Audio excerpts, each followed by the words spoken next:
Կենտրոնի եթերը շարունակում է անցուդարձը, միասին ամփոփենք օրվա կարևոր իրադարձությունները Հայաստանից ու աշխարհից։ Բարի երեկո։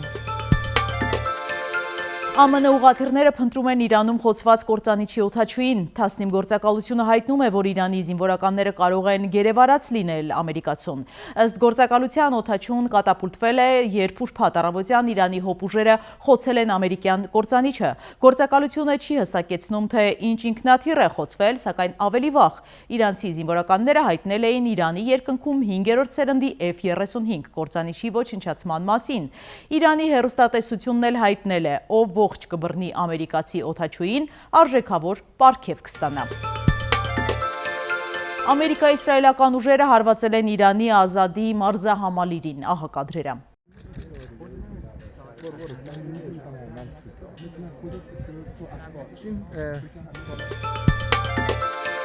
Time ամսագիրը հրապարակել է ապրիլյան համարի շապիկը, որտեղ պատկերված է Դոնալդ Թրամփը Իրանի քարտեզը ձեռքին, այն հետևյալ մակագրությունն ունի, որտեղ է ելքը։ Սուրբ Աննա եկեղեցում Նիկոլ Փաշինյանի մասնակցությամբ միջադեպից հետո ձերբակալված, ապա կալանավորված Դավիթ Մինասյանի վիճակն այսօր կրկին վատացել է, նա կորցրել է գիտակցությունը, տեղափոխվել է վերակենդանացման բաժանմունք։ Քրեակատարողական ծառայության մամուլի խոսնակն ասել է, որ 18-ամյա տղայի կալանավայրը փոխել են իր շահերից ելնելով, հաշվի է առնվել ազատազրկված անձի տարիքը և միջնակարգ կրթության շարունակականության ապահովման կարևորությունը։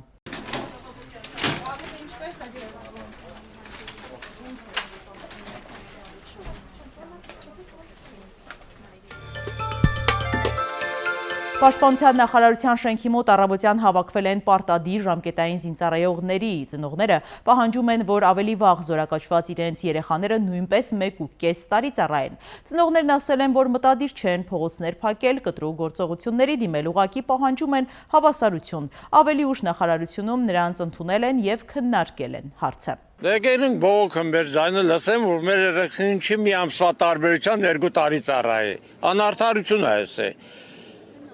Դպրոցը չվերջացրած ավարտականը չէին տվել, վեկալան տարան բանակ մենք են գնացել ստացը։ Բայց անարդարություն է, թող վարչապետը մտածի սրա համար։ Ինչի համար իմ երեխան 2 տարի ծառայի, բայց նոր գնացածը տարուկես ծառայի։ Իա դասընկերները հիմա դուրսը ման են գալի։ Ասում են, որ սա նաև նախընտրական Ինչպես? Ասում են, որ կարտիկներ կան, որ դարձեն տարուկես երեխեքին, հավասարություն լինի։ Ինչի համար մեկը 2 տարի ծառայի, մյուսը մի տարուկես ծառայի։ Նույն դասարանի երեխեք են։ Մի ամսվա տարբերությամբ երեխուն վեկալան տարան, չթողին ավարտականը վեկալի։ Հոգեպես իրանք էլ նեղվում են, որ իրենք ծառայում են 2 տարի, բայց իրենց ընկերները ծառայում են տարի կեսում։ Բնականաբար իրանք չեն արտահայտվի, չեն բողոքի, բայց ամենայն դեպս վստահ են, որ իրենք էլ հոգեպես նեղվում են։ Այս օրերին Գագիկ Ծառուկյանը հանդիպումներ է ունենում Հայաստանի մարզերի բնակիչների հետ։ Լրատվական կայքերը մարզային այցերից ջերմ լուսանկարներ են հրապարակել։ Ներկայացնում ենք ֆոտոշարքը։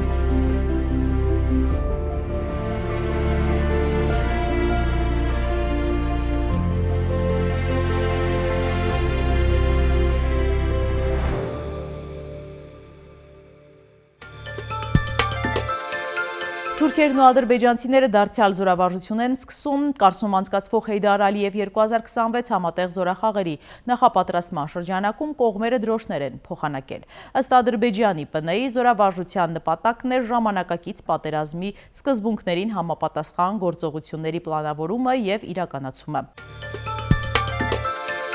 Թուրքիայի հարավը այդ թվում հայտնի հանգստավայրերն Անթալիան և Ալանիան ներկվել են նարնջակարմրավուն երանգով։ Պատճառը Հյուսիսային Աֆրիկայից ներթափանցած հզոր ավազամրիկն է, հայտնում են թուրքական ԶԼՄ-ները։ Ավելի վաղ այս գույնով էին պատվել Հունաստանի կղզիները։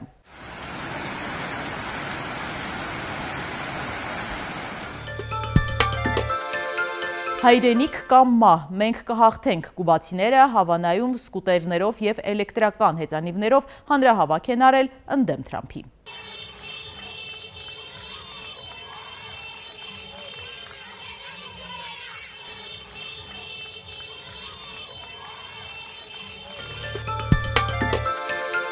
Չելյաբինսկ-Մոսկվա ուղևորատար գնացքի 15 վագոններից 7-ը դուրս է եկել գծերից, նախնական տվյալով կա 3 տուժած, 7 վագոնում գտնվել է մոտ 415 ուղևոր։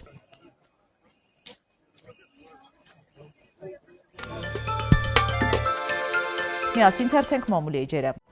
Արցախի դրոշը դպրոցի փառքի անկյունից չհեռացնելու համար օրերս աշխատանքից ազատման դիմում է գրել Արմավիրի մարզի Սարդարապատ համայնքի դպրոցի տնօրեն Կարինե Սմբատյանը։ Դրոշն Արցախի Հադրութի շրջանից են ուղարկել Սարդարապատի աշակերտներին ի նշան երախտագիտության, որ դպրոցի սաները թե ապրիլյան պատերազմի, թե 44-օրյայի օրերին քաղցրավենիք են ուղարկել Հադրութի զինծառայողներին։ Նրանք էլ դրոշի վրա իրենց անունները գրված ուղարկել են դպրոցին։ Սակայն Փաշինյանի արցախատյաց քաղաքականության արդյունքում եւ կրթության ու գիտության նախարարությունից վերջերս դպրոցի ուղարկված շրջբերականից հետո դպրոցի տնօրինությունը կանգնել է ընտրության առաջ կամ հեռացնել հերոսների անկյունը դրոշը ներառյալ կամ տնօրենը պետք է հրաժարական տա։ Սկզբում Արմավիրի փոխմարզպետն է որպես սուրհանդակ գնացել, սակայն չի կարողացել ճնշել Կարինե Սմբատյանին եւ ձեռնունայն է հեռացել։ Ապա անձամբ մարզպետ Վահրամ Խաչատրյանն է դպրոց այցելել ու տնօրենին հորդորել կամ հեռացնում է կամ ինքն է հեռանում։ Սմբատյանը երկրորդ ճանապարհն է ընտրել, 3 նաեւ գրառում էր արել։ Պաշտոնը ժամանակավոր է, հայրենիքը հավերժ, իմ հեռացումը կամ պաշտոնից զրկվելը փոքրագույն գինն է այն ամենի դիմաց, ինչին ես հավատում եմ եւ ինչին ծառայում եմ։ Ես չեմ կարող լռել, երբ հարվածի տակ են դրվում մեր սաների հոգեվոր ու հայրենասիրական արժեքները։ Այն դրոշը, որն այսօր դարձել է քննարկման առարկա, պարզապես խորհրդանիշ չէ, այն մեր աշակերտների համար կենդանի հիշողություն է, սրբություն եւ պատգամ, գրված մերօրյա հերոսների ձեռքով։ Պարոն մարզպետ, դու կարող եք հեռացնել ինձ պաշտոնից, բայց չեք կարող հեռացնել հայրենասիրությունն իմ սրտից։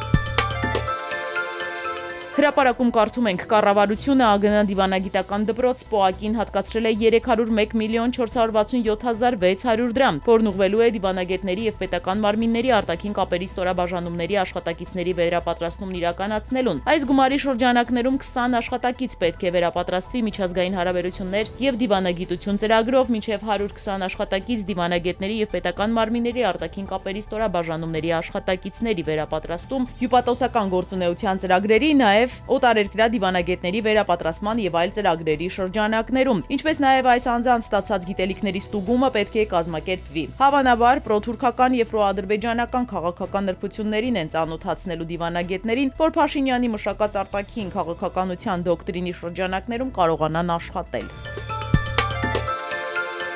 Նույն աղբյուրը գրում է, թեև ապրիլի 11-ին Լուսավոր Հայաստան կուսակցությունն արտահերթ համագումար է նշանակել օրակարգում 2 հարց, հաստատել կուսակցության ընտրական ցուցակի առաջին 30 թեկնածուին, ինչպես նաև ընդունել կուսակցության նախընտրական ծրագրերը, սակայն որոշ տեղեկություններով ԼՀԿ-ի տունը կռիվ է ընկել եւ տարաձայնություններ կան հունիսի 7-ի խորհրդարանական ընտրություններին մասնակցել չմասնակցելու հարցի շուրջ։ Բանն այն է, որ տևական ժամանակ է, ինչ կուսակցության առաջնորդը բանակցում էր Սամվել Կարապետյանի առաջնորդած Ուժեղ Հայաստան ուժի հետ, որպեսզի նրանց ցուցակով մասնակցեն, սակայն բանակցությունները սպասված արդյունքը չեն տվել, իսկ ԼՀԿ ղեկավարն արդեն հայտարարել է ընտրություններին մասնակցելու մասին։ Սակայն թիմում կան առանցքային դեր ունեցող կուսակցականներ, որոնք կտրականապես դեմ են միայնակ մասնակցելուն, կարծում են, որ անտեղի ռեսուրսների վատնում է լինելու եւ ամենակարևորը իրենց մեղադրելու են ձայներ փոշիացնելու մեջ, քանի որ հարցումներն են ցույց տալիս, որ այս ուժն անցողիկ շեմը հաղթահարելուց շատ հեռու է։ Սակայն Մարուքյանը կողմ է մասնակցությանը։ Թե ինչպես կհանգուցալուծվի այս վեճը եւ արդյոք որոշ կուսակցականներ չեն համաձայնի ընդգրկվել ցուցակում, պարզ կդառնա մեկ շաբաթից։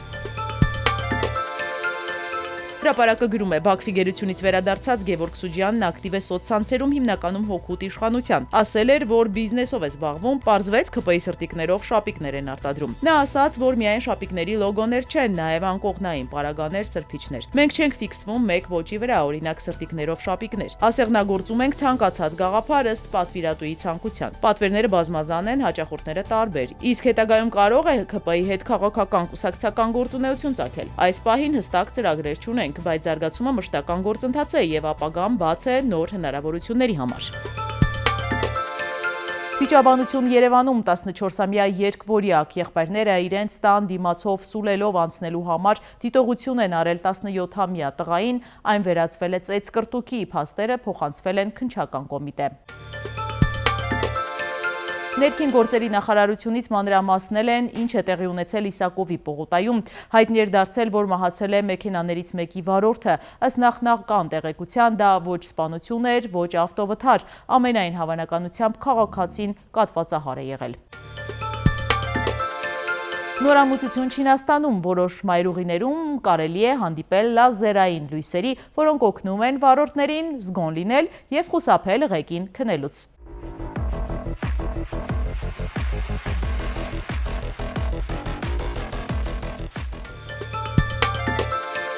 Եվ եղանակ 4-ից 6 աստիճան կցրտի, սպասվում են տեղումներ և քամուշ գնացում։ Հետևեք անցուդարձին ամեն երեկո։ Ցտեսություն։